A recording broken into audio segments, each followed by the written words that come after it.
Assalamualaikum warahmatullahi wabarakatuh. Perkenalkan nama saya Nabila Yohanaan dengan NPM 181000198 dari kelas E ingin mempresentasikan mengenai bagaimana menggunakan aplikasi Publish dan Post Viewer. Nah, kali ini saya akan mengangkat tema tentang kepailitan.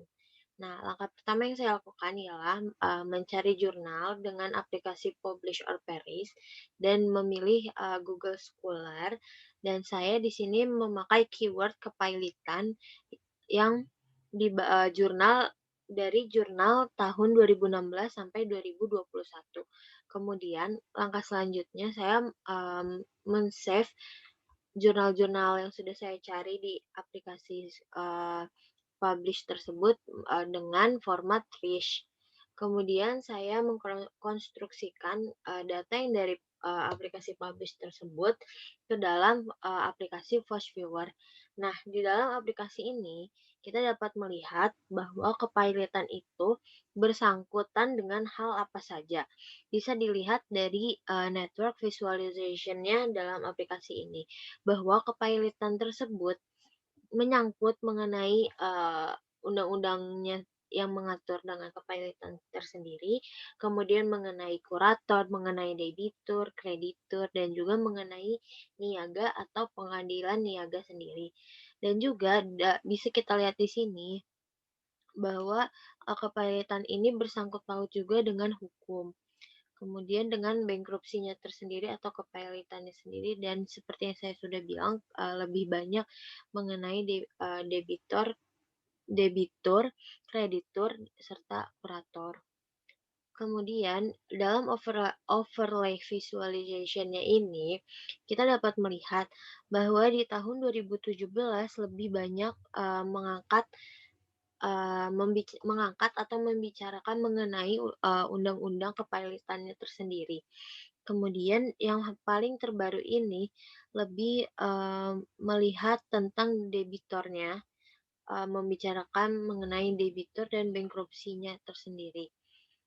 Kemudian dari, density visualization-nya dapat kita lihat bahwa yang paling sering dibicarakan itu mengenai niaganya. Maka kepailitan itu lebih banyak dibahas itu mengenai niaga. Kemudian bisa kita lihat juga selainnya itu tentang, eee, kep tentang kepailitan dan penundaan pembayaran hutang. Kemudian, undang-undangnya tersendiri mengenai kepailitan dan juga bankrupsinya tersendiri.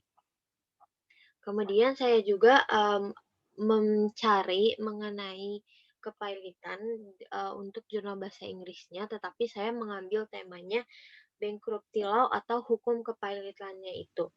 Maka dari itu saya mencari jurnal dari tahun, 2016 sampai 2021 masih dengan cara yang sama, yaitu dari aplikasi Publish or Perish. Kemudian saya save sebagai, eee, format RIS, kemudian saya masukkan lagi ke dalam Fast Viewer. Nah, dengan saya merubah keywords-nya menjadi, bankruptcy law itu lebih banyak hal hal yang menyangkut mengenai bankruptcy law itu. Di sini dapat terlihat seperti investment gitu. Kemudian accounting juga ternyata berkaitan dengan bankruptcy law, kemudian mengenai company atau perusahaan, kemudian Amerika bankruptcy gitu. Kemudian ada federal law, ada, pengadilan kepailitan, masih sama dengan yang lain kalau misalkan di Indonesia itu mungkin pengadilan niaga. Kemudian ada legal sistemnya juga tetapi yang membedakan di sini tidak menyebutkan tentang, debitur serta krediturnya. Kemudian di overlay visualization itu dapat dilihat bahwa yang paling terbarunya itu di sini lebih mengenai, tanah. Mungkin di sini kelihatannya mengenai field ini, mungkin itu, lebih ke, hukum pertanahan atau seperti apa. Kemudian yang paling lamanya itu pada tahun 2017 itu, banyak mengenai membicarakan company atau perusahaan. Kemudian ada bankruptcy law juga, kemudian legal regulation, seperti gimana, peraturan-peraturan hukumnya. Kemudian dari density visualization-nya ini bisa dilihat yang paling masih sama, yaitu yang paling sering dibicarakan itu mengenai company-nya. Kemudian evidence, kemudian chapter, artikel, failure, failure, kemudian data, cost, dan model.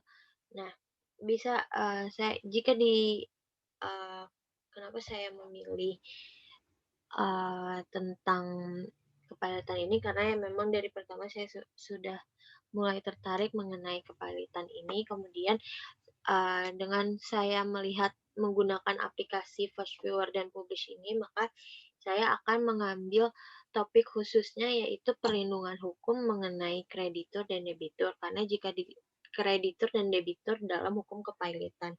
Karena jika dilihat masih belum banyak, yang menjelaskan atau membicarakan mengenai perlindungan hukumnya tersendiri, jika dilihat dari maupun dari bahasa Inggris atau misalkan bahasa Indonesia, itu untuk kreditur, sorotan untuk kreditur dan debiturnya itu belum banyak, lebih banyak ke peraturan-peraturan mengenai, hukum kepailitan atau kepailitannya tersendiri, kemudian, lebih kepada yang dipilotkan yaitu perusahaannya gitu, lebih banyak yang kayak bagaimana jika suatu perusahaan itu dipilotkan tapi hanya hanya, membicarakan lebih ke harta bendanya untuk menggantikan kerugian yang disebabkan, suatu pihak atau suatu perusahaan. Maka dari itu saya ingin membahas mengenai bagaimana perlindungan hukumnya itu, baik dari kreditur dan debitur di dalam hukum kepilotannya sendiri. Sekian dari saya, semoga bermanfaat. Assalamualaikum warahmatullahi wabarakatuh.